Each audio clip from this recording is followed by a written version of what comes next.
Comrades and friends, welcome to the program Global Weekly News, serial number 210.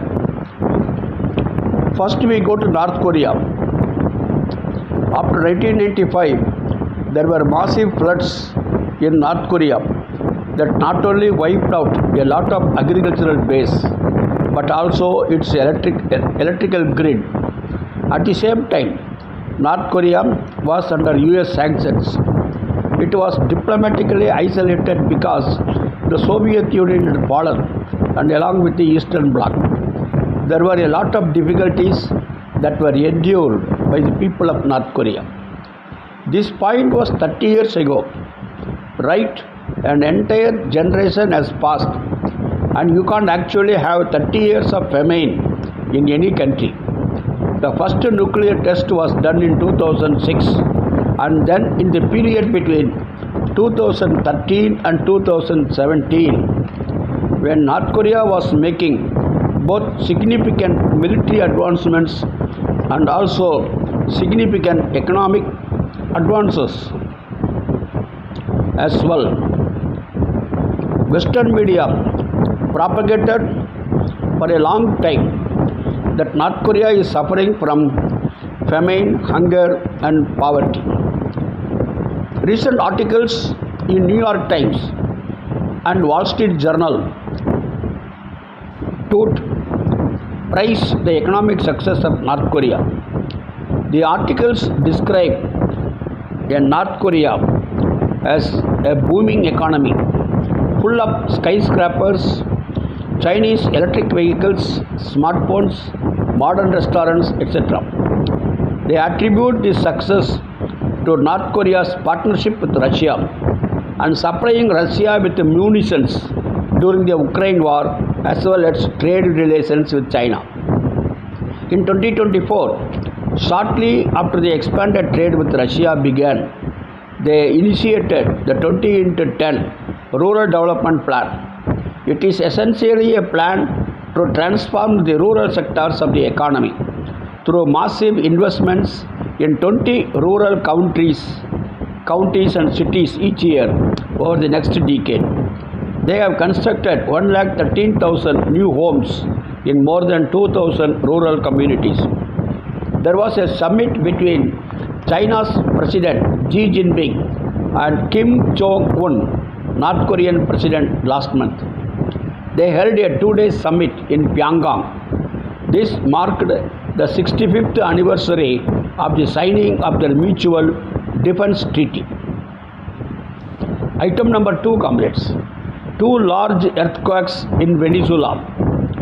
On 24th June, there were twin earthquakes of magnitude 7.2 and 7.5 on the Richter scale and caused much destruction, devastation. The death toll is currently 1719 as per the update of interim President Rodriguez. 189 buildings totally collapsed and 666 were partially collapsed. Countries from across the world have been sending rescue teams, have been sending aid. Some crazy legislators, largely from Florida, have been calling for the bombing of Venezuela, for the invasion of Venezuela, and basically now are calling for the leaders of Venezuelan government to be arrested, saying that they are impeding rescue efforts. The last big earthquake in Caracas, the capital of Venezuela, was in 1967, where around 236 people lost their lives. The state of Lagua, which is the coastal state where the main national airport, suffered the most damage. The people of Venezuela, along with the officers, are involved in relief activities with full cooperation. 30,000 people are in the streets as civil defenders. The government has been coordinating foreign aid and especially the teams of rescuers. Over 45 international delegations have come with some sort of aid, whether it be debtors, whether it be doctors like the Cuban doctors who are already in Venezuela provided some help. Mobile hospitals have come from India. Mexico, Chile, and Malaysia sent their experts to recover the living and the dead bodies from the debris. On 3rd January 2026, US attacked Venezuela, arrested its president Nicolas Maduro and his wife and kept them in New York jail. US is keen to seize control over Venezuelan oil. Due to the US sanctions on Venezuela, relief works are getting impeded. Over $700 crore of Venezuelan money in the banks is frozen by US. Venezuela's gold is kept in UK. IMF debt of $24,800 crore is there. Due to sanctions, this debt has soared high. US may directly intervene in Venezuela by exploiting the tragedies Venezuela is facing presently. Third item, comrades. In Austria, communists win in Graz city. As per the election result of the Graz municipal election, 35.8% voted for the Communist Party. The Communist Party have significantly expanded their position as the strongest party in Graz, G-R-A-Z. Graz, the second biggest city of Austria. Fourth item, convened UN General Assembly special session, says Cuba's foreign minister. Cuba is not a threat, whereas the US blockade is a threat. Cuban foreign minister Bruno Rodriguez Parilla has requested the United Nations General Assembly to hold a special session on the US blockade on Cuba, pointing to a lack of progress in US-Cuba talks. In a press conference, Rodriguez condemned Trump's intensification of the blockade as an act of genocide, collective punishment, and a massive, flagrant, and systematic violation of human rights. Trump has sharply escalated the US economic war on Cuba, cutting it off from fuel imports and threatening other countries with tariffs to pressure them into compliance. In May, the Department of Justice of US issued an indictment of Raul Castro, 96 years old, the former president of Cuba, which many Cubans see as a pretext for military aggression against Cuba. Item number 5, comrades. Sahel countries withdraw from ICC. West African states Burkina Faso, Mali, and Niger had formed a Sahel alliance. In a joint statement, the Sahel alliance states said that the court's jurisdiction had transformed into an instrument of neo-colonial repression in the hands of imperialism. The Sahel alliance states had withdrawn their membership from International Criminal Court. The great nations like USA, Russia, China, India, and Israel are not members of the International Criminal Court.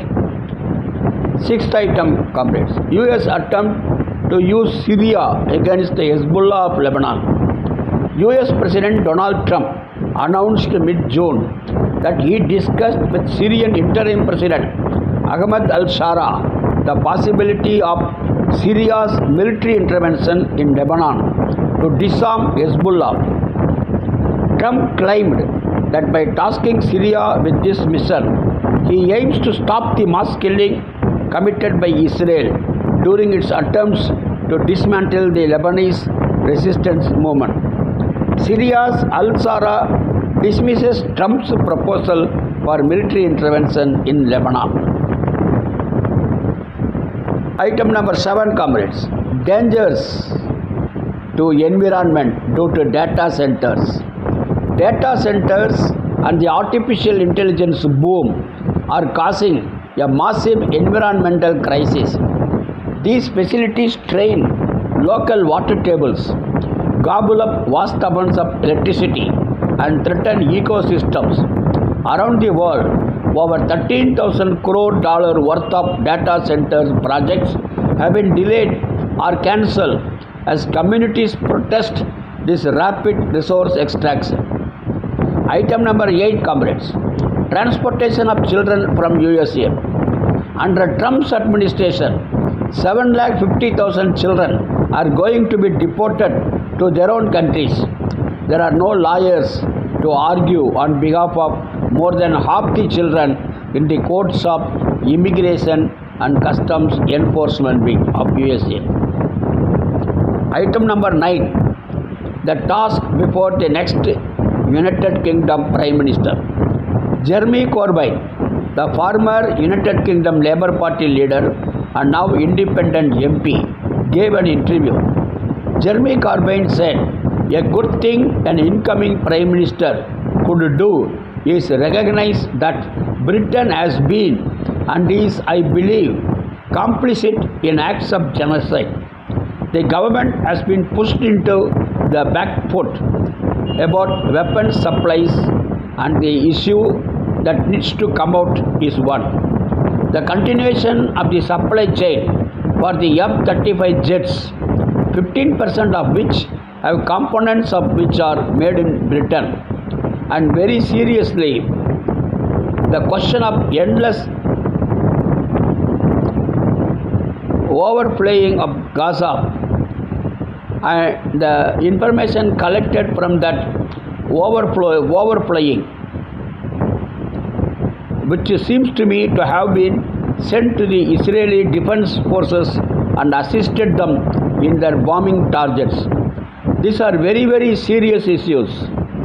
Knowingly being involved in acts of genocide by supplying weapons to the organization in Israeli Defense Forces that is committing those acts of genocide actively adds to the complicity.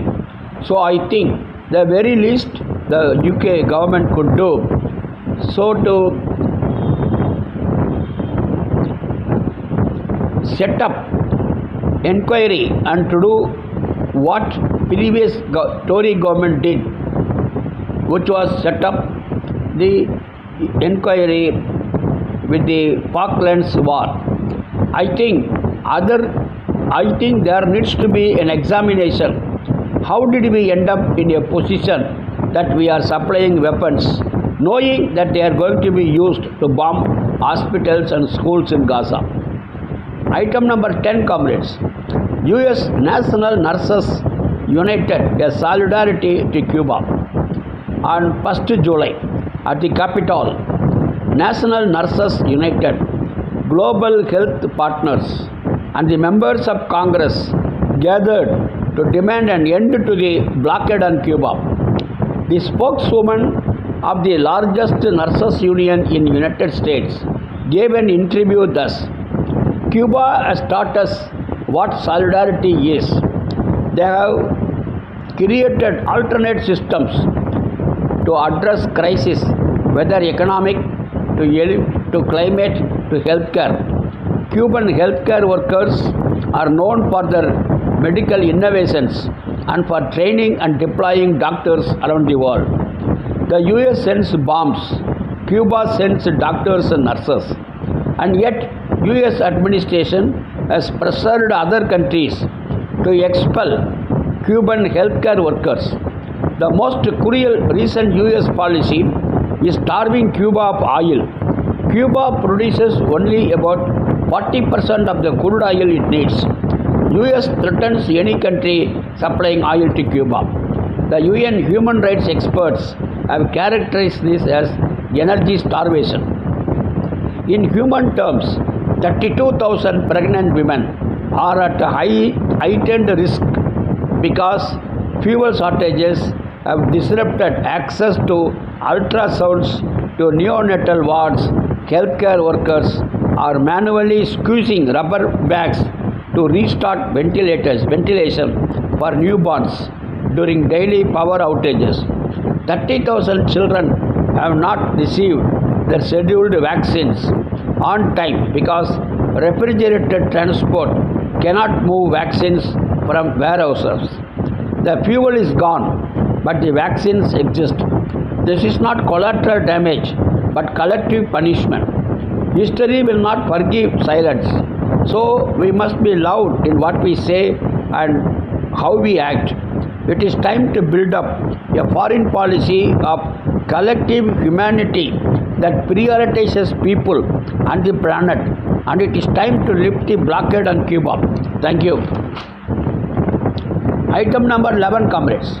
July 4, 250th Independence Day of United States.